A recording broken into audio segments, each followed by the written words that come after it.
Just 2 years ago, towards the end of middle school, my best friend Abby and I were involved in what at first seemed like a vicious prank, only to then be put in the claws of death itself, all because of one night. I try to recall the tragedy now, but my memory of it has been clouded by the rot of time. This is all I can remember. It was a Wednesday night deep into late autumn. Abby and I were having yet another sleepover, not wanting to be alone on the night of the party. The party was announced earlier that day at school, and the most popular girl in school, Sharna, was the one who had set it up. However, we were never usually invited, being cast out from most groups at school for being nobodies. We were constantly shouted at in the corridors, being called weird, ugly, dorks, you name it, we were called it. All we had was each other. All until that very same evening when we both got a text from Sharna inviting us to her party at the local Carnival. Wild with excitement, we both jumped up, crying with joy as we scrambled to find some outfits.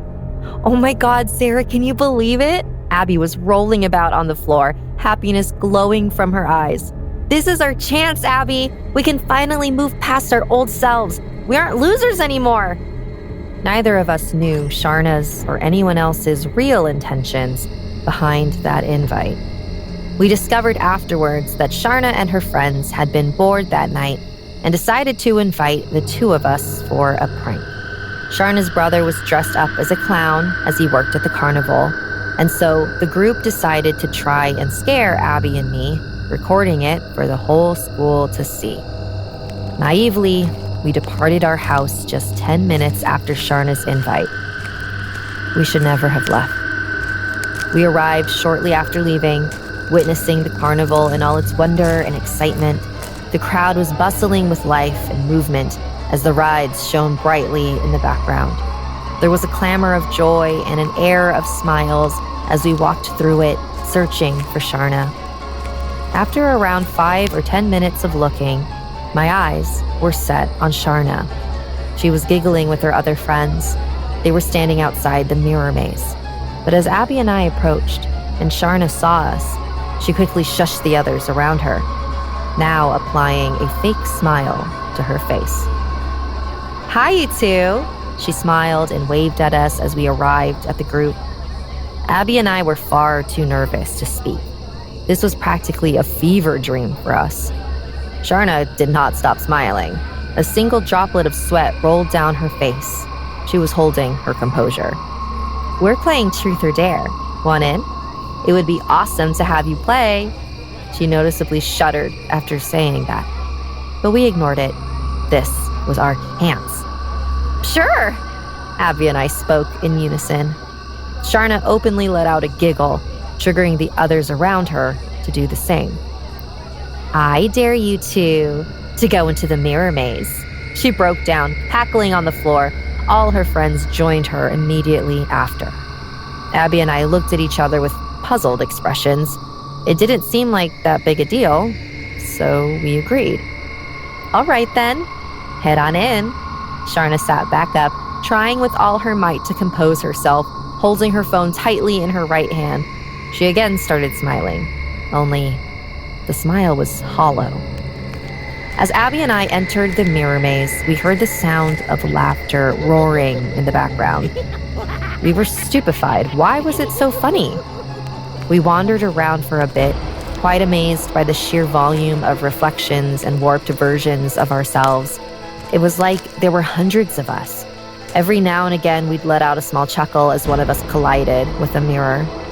But after one instance of a collision, whilst I was helping Abby back up, our eyes grew wide with terror as we were now staring into the eyes of a clown. The clown had just appeared, almost out of nowhere. It was carrying a knife that seemed to be dripping with fresh blood. Its gums were pulled back too, revealing a sharp set of moldy teeth. There was blood on those too. It stared at us, its grin widening. Drool had begun leaking from its jaws. I turned to Abby. Run! Suddenly, the clown exploded into motion, charging towards us. We darted away, crashing into mirror after mirror. As we journeyed through the maze, we began noticing blood splatters on the wall. The clown seemed multiplied. We had no idea which one was the real thing, if there even was a real thing. Soon enough, however, we finally emerged from the mirror maze, landing onto our stomachs on the wet floor below. We were surrounded by a group of cackling hyenas, with Sharna at the reins, holding a phone pointed at us. The flash was on. It was recording. Abby and I lay on the floor together, tears flooding from our eyes. We were distraught and mortified, and now humiliated too. "You guys look like such babies," Sharna cackled. Suddenly, the noise all stopped, as the sound of Sharna's brother became clear, coming from behind the mirror maze. "Hey, Sharna! Where are those kids you were talking about? I don't really want to stay in there much longer. There's a load of fake blood and fake corpses scattered everywhere." All at once, every single one of our faces, except her brother's, turned back around, facing the entrance of the mirror maze. Standing there, knife pointed at us, was the clown. An eruption of screams followed from all the kids as the clown stampeded towards us. It launched the knife in our direction, impaling itself into Sharna's leg. Sharna wailed in agony, dropping to the ground, clutching her leg tightly. Her brother was charging towards the clown. Seeing him coming, it gave us a smile, a wicked grin, and returned into the mirror maze, Sharna's brother following closely behind. Later that week, after we had all returned home and while Sharna left for the hospital, we witnessed a report on the news come out, addressing the horrors we were subjected to on that dreadful night. It was discovered by the police that the man who had been carrying the knife didn't work there, and that several other bodies were found scattered all throughout the mirror maze, stabbed to death, many with chunks of flesh having been ripped straight off their bones, with teeth marks being left in their wake. The clown in question was pursued by Sharna's brother until it jumped the fence that stood between the woods and the carnival. It vanished into the thick of the forest, leaving the knife still in Sharna's leg as the only link to the killer's identity. The video of Abby and I crying was never released, and Sharna never came back to school. Maybe it was deserved. But yesterday, now starting senior year, Abby and I saw Sharna. Her leg had been amputated, and she was glaring at us both from across the corridor. Something tells me she doesn't blame the clown, but instead, she blames us. And I think she wants revenge. My friend Maddie and I always used to love the annual carnival in our hometown. We were just teenagers at the time, but the both of us had been going there every year since we were 10. It would have continued that way too, if it wasn't for him. I lived in the far end of the town, opposite to Maddie's, whereas she practically lived next door. This meant at the end of the night, I would always have to trek back through the miles of cars sat waiting in the parking lot until I eventually found my parents. If only we had parked closer. At the start of the last carnival, Maddie and I met up within just 5 minutes of me arriving, regardless of the crowds of thousands whirling about the place like an ocean of chaos. "Oh my God, Tara, how are you?" Maddie ran up to me the moment we locked eyes and hugged me tightly. "I'm so great, Maddie. I've missed you. It's been a whole month since school ended now." I hugged her back even tighter. Struggling for breath, we released each other and started giggling with anticipation for the night ahead. "Are you ready?" Maddie started to jump about, her blood vessels pumping with adrenaline. "Of course I was cut off by the sound of my phone ringing. I swiftly took it out my pocket to see who was calling me. "Who's that?" she asked as she stopped jumping, leaning in. No clue. It says no caller ID." "Who cares? Just answer it." She grabbed my phone and pressed the accept button. Snatching it back from her, we giggled and pressed the speaker button. Maddie and I kept listening for about 30 seconds, waiting for some kind of voice to follow, but nothing. only the sound of heavy breathing and the distant noises of rides and screams coming from the distance. We looked at one another. Our eyes were filled with utter confusion, and the noises had planted a seed of unease within us both. Unnerved, I hung up. "Who was that?" Maddie asked. Her eyes bubbled a little with anxiety. I looked at her, shaking my head to indicate I had no clue, and then twisted my neck down at the phone screen. There was another call coming through. Again, no caller ID. This time, I decided to turn my phone on silent and hide it away. "Come on, we should get going. The carnival isn't open all night." I tried to reassure Maddie that everything was fine and that we should enjoy the rest of our night. One call didn't deserve to ruin it. She smiled nervously, but soon enough, we were back in action, dancing around, hopping on ride after ride until our stomachs felt sick with adrenaline and excitement. The entire night, I could feel my phone buzzing, but I wouldn't dare tell Maddie. She was as terrified as it was. I didn't need to make matters any worse. Eventually, we grew tired of the nightly thrills and the soaring heights of the carnival rides. After grabbing some food, which consisted of 2 hot dogs and 1 cotton candy, we hugged each other goodbye, signaling the end of our adventure together that night. But it wasn't the end of mine. As we parted, I began to walk towards the car park, which was just a few minutes on the other side of the food stands. As I wandered, I pulled out my phone and realized my dad had been calling me. But to my utter horror, as I went to accept the call from my dad suddenly ended and was replaced by no caller ID. It was too late. The breathing was back. This time, however, before I hung up again, I could hear the sounds of the carnival echoing through the phone. The breathing, too, had grown in volume, sounding far more grotesque. I could even make out the dripping sound of drool. In an instant, I hung up again, but this time, I found the no caller ID number, finally blocking it. For a moment, I felt relieved. So much so that at once I could feel my veins throbbing with joy after a wonderful evening out with my friend. I continued on my journey back to the car. Once at the edge of the carnival, I started across the vast expanses of the car park before me. A feeling of dread suddenly lurched over me. I knew where my parents were, as we parked in the same spot every single time I came to the carnival. Only this time, the walk to the other side felt so much longer. Breathing in, I took my first step into the great abyss of cars in front of me and began weaving my way through, row by row, gradually making my way towards my parents, towards safety. I had been walking for around 5 minutes when I went to check my phone. I switched it on, checking that there were no more calls coming through. To my delight, there were none. But to my horror, there was still breathing. This time, the breathing was real. I swiveled my head around and locked eyes with a man dressed in a black hoodie, the hood dangling over his eyes, revealing only his grin.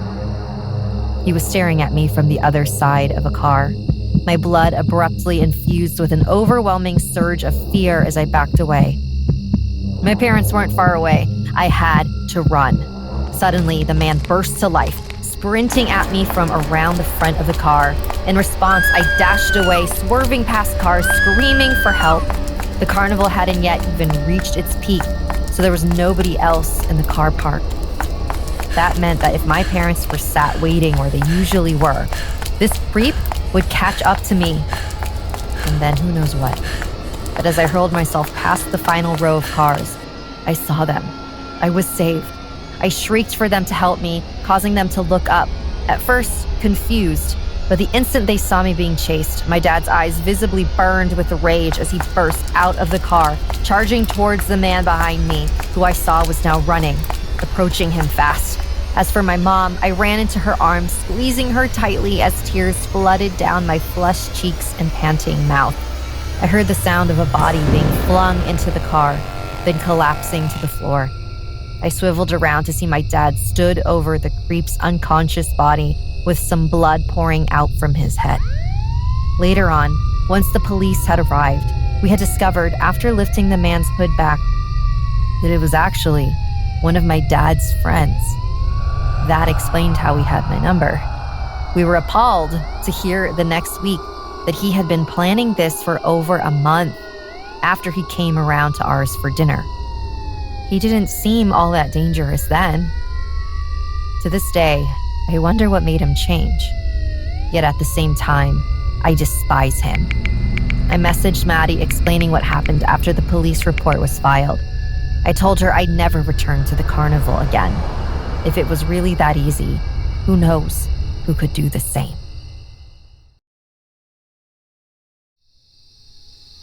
The night was still young, the moon barely visible in the sky. Dancers with torches ran past me, screaming and singing as they beckoned people to join in. The procession was already several miles long. I'd never seen it get this big.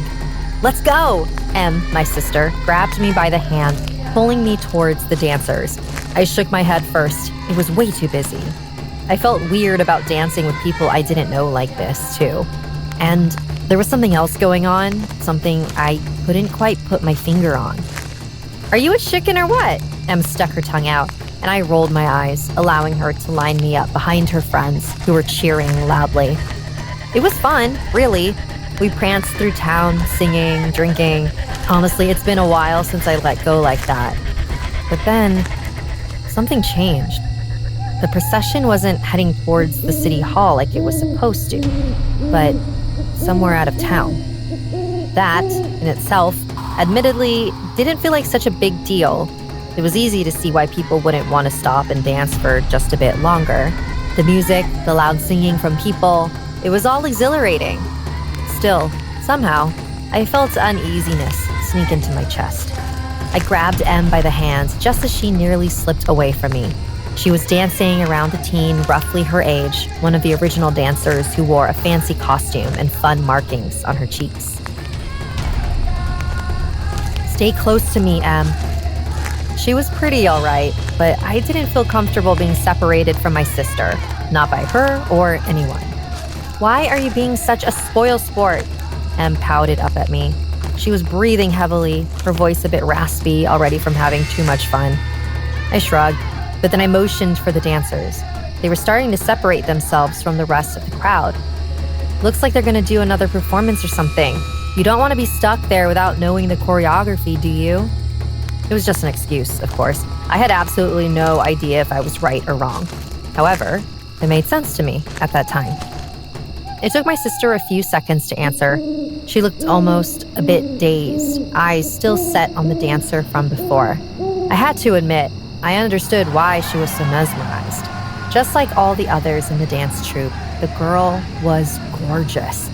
And well, she was also moving in a near hypnotizing manner. No, I wouldn't want that to happen. I ruffled my sister's hair lovingly, tugging her along as we headed down empty streets. We were almost out of the suburbs by then, headed straight for the woods. The air was much warmer than I'd expected it to be, almost too heated. I wanted a little bit more of it, admittedly. It was suffocating being so close to so many people for more than a few minutes, after all. I noticed my chest tightening just as I was pushed into a tall man from behind. I was being too slow. He didn't react, and neither did the person behind me. It was as if they didn't even notice that they were squishing me between each other. It took me a solid minute to wrangle myself out of my makeshift prison. "You okay?" Em asked, worry shining in her eyes. I nodded quickly, but motioned to the side of the crowd where it wasn't as thick. "Want to just leave for a sec? I need to breathe a bit. We can join back in right after." That time around, I was the one led by Emmy. She was used to it by then, I believe. My asthma liked to act up when it least needed to, after all. Still, it took us a few minutes to wrangle our bodies through the dancers. It was a bit bizarre, almost. I'd been to many concerts before, and the crowd was always, at least a bit more understanding. Sure, it was a bit different from dancing constantly and moving forward than just watching a show, but still. Once we were a bit outside of the procession, I could finally breathe. I felt lightheaded, almost drunk on the music and people, but I snapped out of it quickly as I took a few puffs of my inhaler. My lungs were still a bit too tight. "Want to head back soon?" Em asked, staring straight ahead of her. There was something a bit odd about the way her gaze never left the dancer from before. She craned her neck further and further as the girl danced past us. She was in the front row completely with the rest of her group. Only then did I realize that we were somehow all standing in the cemetery. Wait, how did we get here without me realizing it? I felt a lot more lucid as I shook my head, looking around in order to try and see if anyone else but me cared. Hundreds of people were still singing and dancing around. They seemed to be pretty much ignoring our new location. Perhaps they'd known already? Still, just as Em started tugging me back into the head of the dancing mass of people, I heard it. A man cleared his throat. He was standing on top of a grave, short but somehow intimidating. Like the dancers, he wore gold effortlessly. My children, I thank thee for bringing me so many new souls. Our father, the banished son, will be so glad to hear of your good deeds on the day of... Only as he talked on and on did it finally dawn on me. The people still swaying to the rhythm of music we couldn't even hear anymore weren't just enjoying the vibe of the procession. "We're trapped," I hissed, reaching out to grab my sister by the arm. But she wasn't there. Em, what the heck? Where are you? She didn't respond. It took me a whole minute, and it felt much longer to locate her. She was once more around the girl from before, laughing, dancing around her as if she hadn't heard the man. She probably hadn't. I swallowed hard. My sister seemed lost, her eyes empty, lips constantly moving as if she was chanting something. I started to hear it from others too, their quiet words quickly morphing into something much louder. My focus was solely on Em, though. I felt so scared. After all, it seems like I could slip away, but only without her. I was the only one still somewhat lucid. Everyone around us seemed far too gone. But why? It took me a moment to realize. My earplugs. I'd worn them to the carnival to be able to hear my own thoughts since I was quite sensitive to sound. Perhaps for some reason, they were blocking out whatever was causing others to lose their minds. I had to choose. Try and get Em, but likely fail, or get away. I ran. I didn't look back a single time, not when someone started chasing me, not when I could hear them catch up with me. I wanted more time to think of a plan, to figure out a way to save her, but that never came. They dragged me back, laughing. The words that meant nothing to me slipped off their lips, sticky like honey and yet filled with poison. The music picked up again. There was laughter, singing, dancing, and then a bright flash of light. Everything around us ceased to exist right after. It was all but darkness and pain. So much pain.